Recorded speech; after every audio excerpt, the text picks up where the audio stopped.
दूसरे अगर मैं टॉपिक की बात करूँ आपके क्लास 10 के लिए, अगर व्याकरण से रिलेटेड दूसरे टॉपिक की बात करूँ तो दूसरा टॉपिक आपका समास आता है। समास है क्या?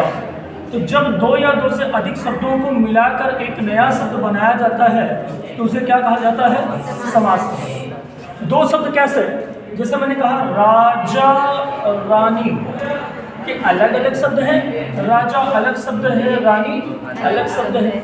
इन दोनों को मिला दिया गया और मिलाने के बाद क्या बन गया?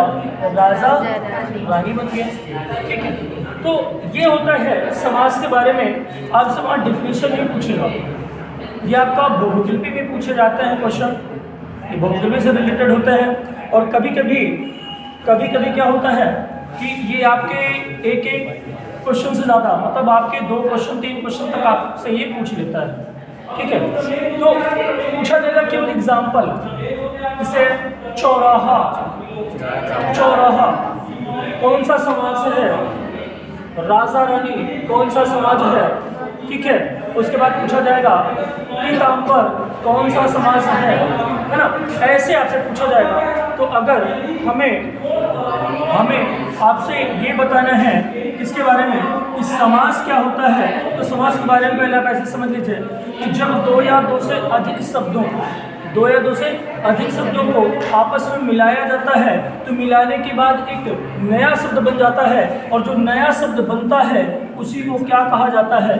समास कहा जाता है। ये संधि, जैसे आपने जब आप जैसे अभी आपके 10th से संधि शायद हट गई, लेकिन जो संस्कृत लिया होगा उसको संधि पढ़ना पड़ेगा। ठीक है, तो ऐसे क्या होता था कि जब दो या दो से अधिक वर्णों को मिलाया जाता है तो जो निर्माण होता है उसे संधि कहा जाता है। लेकिन इसमें क्या है, यहाँ कुछ शब्द मिलाने पड़ रहे हैं। देखो, राजा एक शब्द हुआ, रानी दूसरा शब्द हुआ, इन दोनों को मिलाकर आपने क्या बना दिया? एक अलग शब्द बना दिया, राजा रानी। क्लियर है? अगर समास के बारे में अगर आपसे पूछा जाए कि समास है क्या, तो आप क्या बताएंगे? जब दो या दो से अधिक शब्दों को मिलाया जाता है और मिलाने से जो नया शब्द बनता है उसी को क्या कहा जाता है? समास कहा जाता है। फिर अगर समास के प्रकार की बात की जाए तो समास 6 प्रकार का होता है। कितने प्रकार का? 6 प्रकार का। अव्ययी भाव समास, तत्पुरुष समास, कर्मधारय, द्विगु, द्वंद्व और बहुव्रीहि। लेकिन आपके 10th के सिलेबस में ये 2 समास कट गए हैं, ना तो अव्ययी आपके सिलेबस में रखा गया है ना तो तत्पुरुष रखा गया है। 4 आपके समास जो है आपके सिलेबस में रखे गए हैं। पहला आपका कर्मधारय रखा गया है, दूसरा आपका द्विगु रखा गया है, उसके बाद द्वंद्व रखा गया है, फिर आपका बहुव्रीहि रखा गया है।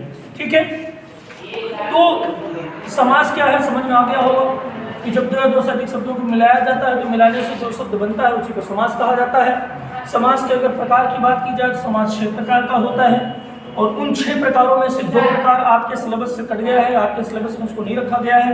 4 ऐसे समास हैं जिनको सिलेबस में रखा गया है। पहला कर्मधारय, दूसरा द्विगु, तीसरा द्वंद्व और चौथा बहुव्रीहि। क्लियर है? अभी हम बात करेंगे किसके बारे में? अभी हम बात करेंगे आपके द्वंद्व, द्विगु, बहुव्रीहि और कर्मधारय के बारे में। ठीक है,